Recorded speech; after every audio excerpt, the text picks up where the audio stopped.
दोस्तों, हम लेके चलते हैं आपको मथुरा लोकसभा सीट की तरफ। यहाँ का सर्वे हम करते हैं और देखते हैं क्या यहाँ का माहौल है, किस प्रकार वोटरों ने अपना मत दे के किसको जिताने की कोशिश की है। हम पहुँचे यहाँ से, सबसे पहले हम पहुँचते हैं फरे का माहौल हमने देखा कि यहाँ वोटर किस प्रकार किस मूड में है। तो हमने वोटरों से बात की तो वोटरों के बात से पता चला कि यहाँ का माहौल बड़ा दिलचस्प है। सबसे पहले सुबह की मीटिंग जैसे ही स्टार्ट हुई तो लंबी लंबी कतारें लगना स्टार्ट हो गई थी। वोटर जो है बड़े दिमाग से, बड़ी संतुष्टि से वोट डाल रहा था, अपने मत का प्रयोग कर रहा था। तो जब हम बाहर से निकले तो हमने देखा कुछ महिलाएं मतदान दे के आ रही थीं। तो उन महिलाओं से हमारी बातचीत हुई। तो उन महिलाओं से हमने पूछा, बहन जी ये बताइए आप वोट दे के आई हैं, क्या सोचती हैं। तो उन्होंने हमें सिर्फ ये बताया कि हम किसको वोट दे के आए हैं, किसको नहीं। उन्होंने किसी का नाम नहीं लिया, मगर उनकी भावनाओं से पता चला कि यहाँ पे गठबंधन का माहौल बनता दिखाई दे रहा था। मगर कुछ दूर जाके हमने सर्वे किया तो वहाँ पे हेमा जी का माहौल बनता हुआ दिखाई दिया, मगर मुकाबला दिलचस्प यानी कांटे का था। दोनों जगह कुश्ती बराबर सी दिखाई दे रही थी। अब यहाँ से हम सीधे पहुँचे यमुना पार, यानी यमुना पार गाँव में।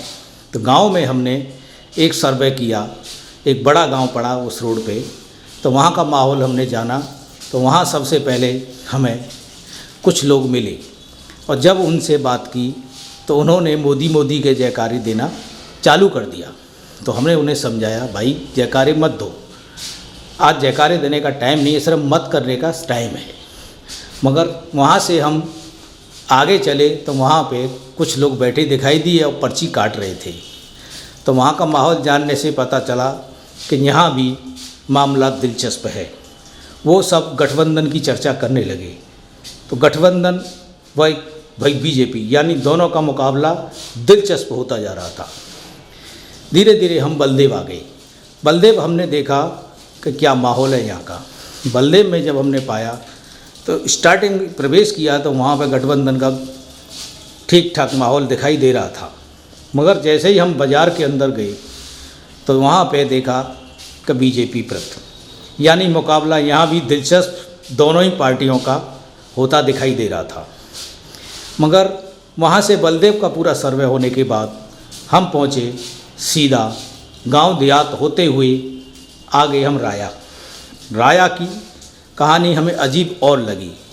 यहाँ पे हमने देखा कि सबसे पहले एक बूथ पे हम गए तो वहाँ पे जो भी वोट डाल के आ रहा था तो गठबंधन की ज़्यादा बात कर रहा था। मगर पीछे की साइड में एक बूथ पे हम गए तो वहाँ पे बीजेपी का ज़्यादा कांटे का टक्कर दिखाई दे रही थी। तो हमारे हिसाब से यहाँ भी मुकाबला दिलचस्पी ही था, यानी कुश्ती बराबर सी दिखाई दे रही थी। यहाँ से सीधे हम पहुँचे माठ में क्या था, थोड़ी सी भीड़ कम थी, यानी वोटरों का रुझान कम दिखाई दे रहा था। तो हमने पूछा वोटरों से, भैया खाली कैसे पड़ा है बूथ।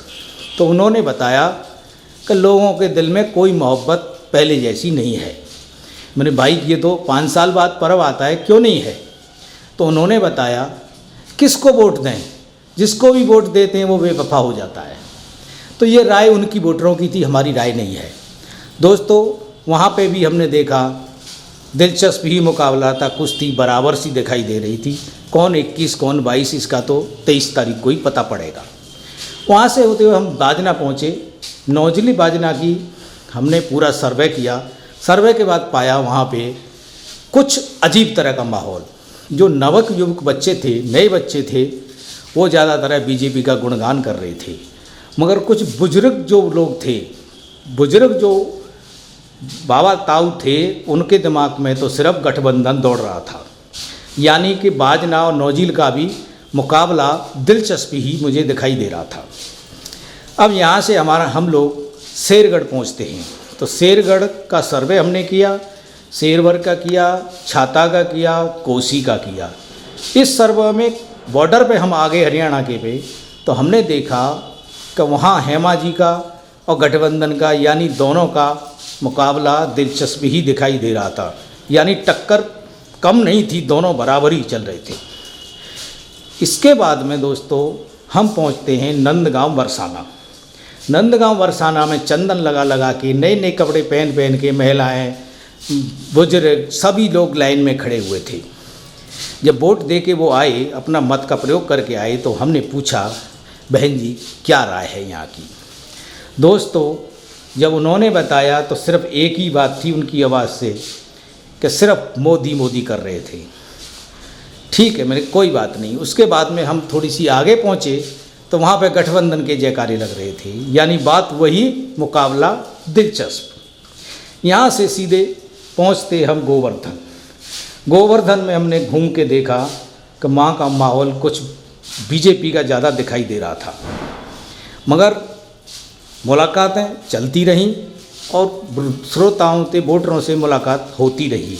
बीजेपी के दो जुट मिले, जो झुंड थे बीजेपी वाले थे, मगर थोड़ी सी आगे जाने के बाद में गठबंधन वालों तैयार खड़े थे।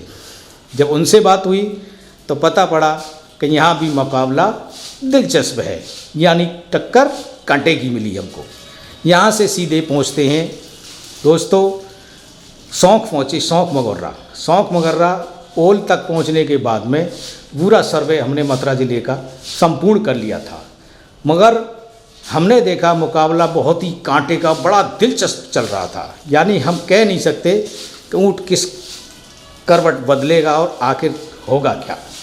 दोस्तों अब ये मुकाबला 23 तारीख को खुलेगा, कौन फर्स्ट मारता है, कौन सेकंड आता है।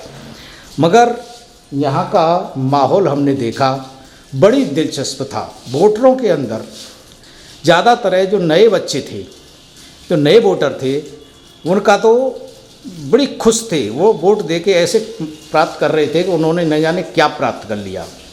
मगर हमारी एक महिला से भी मुलाकात हुई।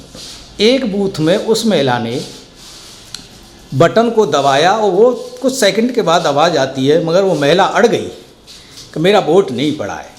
जब कुछ अधिकारियों ने उन्हें समझाया कि तुम्हारा वोट पड़ चुका है, तो बगैर पढ़ी महिलाएं कुछ ऐसा कार्य कर जाती हैं कि वो परेशानी का सबक बन जाता है। पर ये तो महिलाएं, इनके आगे किसी की नहीं चलेगी, वो उनको समझना पड़ेगा। चलो ये सर्वे करने के बाद में अब बचता है मथुरा वृंदावन, यानी असली दिल, ब्रज का दिल।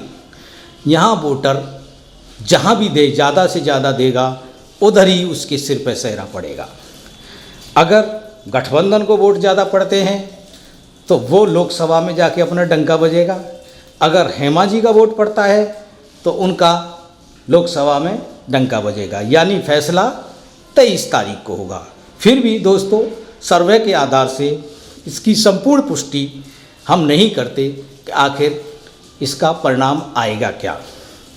नमस्कार दोस्तों।